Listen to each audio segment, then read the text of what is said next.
సూర్యాపేట జిల్లాలో గంజాయి కలకలం. సూర్యాపేట జిల్లా కోదాడ టౌన్ పిఎస్ పరిధిలో అనుమానాస్పదంగా తిరుగుతున్న 5 వ్యక్తుల అరెస్ట్.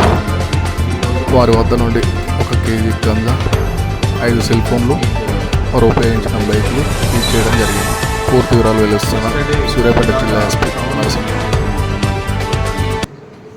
పోలీస్ సిబ్బంది ఎస్ఐ సైదులు ఆధ్వర్యంలో వాళ్ళకు వచ్చినటువంటి అతి ముఖ్యమైన సమాచారం మేరకు కోదాడ శివార్లో ఉన్నటువంటి దుర్గాపురం ఎక్స్ రోడ్లో పక్కన కొంతమంది అనుమానాస్పద రీతిలో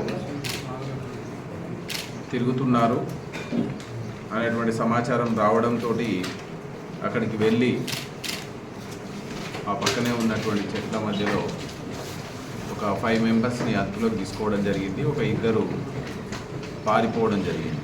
టోటల్ 7 మెంబర్స్లో 5 మెంబర్స్ని అదుపులోకి తీసుకొని ఎగ్జామిన్ చేస్తే వీళ్ళు ఎన్టీఆర్ కృష్ణా జిల్లా చొరగుడి తేజ అనేటువంటి అబ్బాయి, ఉమ్మడిశెట్టి సంపత్ కుమార్, పాలపర్తి కృష్ణ చైతన్య, కాజా నాగా వీరభాస్కర్ రావు, ఈడే ఏమస్ నరసింహసాయి, ఈ 5 నిందితులు. వీళ్ళు ఈ పారిపోయినటువంటి నిందితుల దగ్గర చిన్న చిన్న ప్యాకెట్ల రూపంలో గాంజాయిని కొనుగోలు చేసి వీళ్ళు లోకలైజ్డ్ అమ్మడానికి, కన్జ్యూమ్ చేయడానికి వీళ్ళు సిద్ధపడగా వీళ్ళని పోలీస్ పార్టీ ఇమీడియట్లీ చాకచక్యంగా పట్టుకోవడం జరిగింది. వీళ్ళ ఆధీనంలో 9.86 కేజెస్ డ్రై గాంజాని, సుమారు ₹1,00,000 విలువ కలిగినటువంటి డ్రై గాంజాని స్వాధీనం చేసుకోవడం, అదేవిధంగా వీళ్ళు ఈ క్రైమ్కి ఉపయోగించినటువంటి సెల్ ఫోన్స్, ఎందుకంటే విలువైన సమాచారాన్ని మనకి ఎవిడెన్స్ని అందించేటువంటి సెల్ ఫోన్స్ని కూడా సీజ్ చేయడం జరిగింది. ఈ పారిపోయిన నేరస్తుల గురించి వాకప్ చేస్తే ఇందులో మెయిన్గా మల్లెడ వెంకట వంశీ, ఇతను కూడా ఎన్టీఆర్ కృష్ణా జిల్లా, గోకులముడి ఆనంద్, ఇతను కూడా ఎన్టీఆర్ కృష్ణా జిల్లా. ఈ మల్లెడ వెంకట వంశీకి ప్రీవియస్ హిస్టరీ ఉంది గాంజాయి ట్రాన్స్పోర్టేషన్, గాంజాయి అమ్మడంలో. సో ఇతని గురించి పట్టుకోవడానికి, వీళ్ళిద్దరిని పట్టుకోవడానికి స్పెషల్గా పోలీస్ సిబ్బందిని నియమిస్తున్నాం. దీనికి సంబంధించి మొత్తం ఈ యొక్క టాస్క్లో town SI Saidulu and SI Lingaiah, head constable Srinivas, Ramarao, Satish Naidu, Yellareddy, Farid, Sivakumar, Nagendrababu and CI Ramu, ఈయన పర్యవేక్షణలో క్లోజ్గా మానిటర్ చేయడం జరిగింది.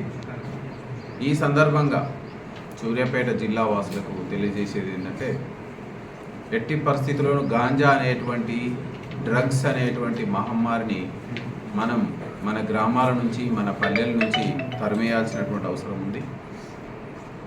ఎవరైనా అమ్మేవాళ్ళు, ట్రాన్స్పోర్ట్ చేసేవాళ్ళు ఉంటే మీరు నిర్భయంగా లోకల్ పోలీస్కి డయల్ 100 ద్వారానో, లేకపోతే మీ యొక్క పోలీస్ స్టేషన్ SHO గారి ద్వారానో మీరు ఇన్ఫామ్ చేయండి.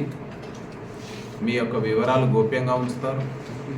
అదేవిధంగా గ్రామాలలో, ఈవెన్ పట్టణాల్లో కూడా ఎక్కడైతే రిమోట్ ఏరియాలు ఉన్నాయో, ఈ గాంజాయి తాగే అలవాటు ఉన్నటువంటి వ్యక్తుల సమాచారాన్ని కూడా మీరు అందించినట్లయితే కాన్ఫిడెన్షియల్గా ఉంచడం జరుగుతుంది.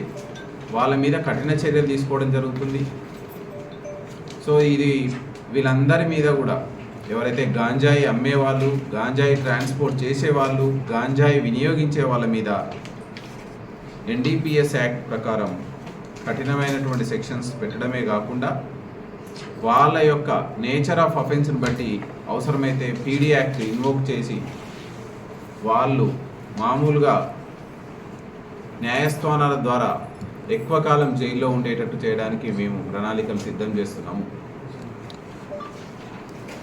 చెక్ పోస్ట్లో తనిఖీ సరి లేకపోవడం వల్ల వస్తుంది సార్ ఇతను రావడం. ఇప్పుడు అఫెండర్స్ తప్పించుకోవడానికి వివిధ మార్గాలను ఎన్నుకుంటున్నాం. ఒకే మార్గంలో మనకు వస్తున్నట్లయితే మనం ఖచ్చితంగా అక్కడ నిఘా ఉంది. ర్యాండమ్ చెక్కింగ్ ఉంది, మనకు ఖచ్చితంగా పట్టుబడతారు. కానీ అఫెండర్స్ ఈ చెక్కింగ్ అనేది స్టాటిక్గా ఉండడం, సో ఈ స్టాటిక్ చెక్ పోస్టులని దాటుకుంటూ వేరే మార్గాల్లో రావడం ఈ విధంగా జరుగుతుంది. దానికి కూడా మేము ఆల్టర్నేట్ చెకింగ్, మొబైల్ చెకింగ్ లాంటివి కూడా ప్లాన్ చేస్తున్నాం.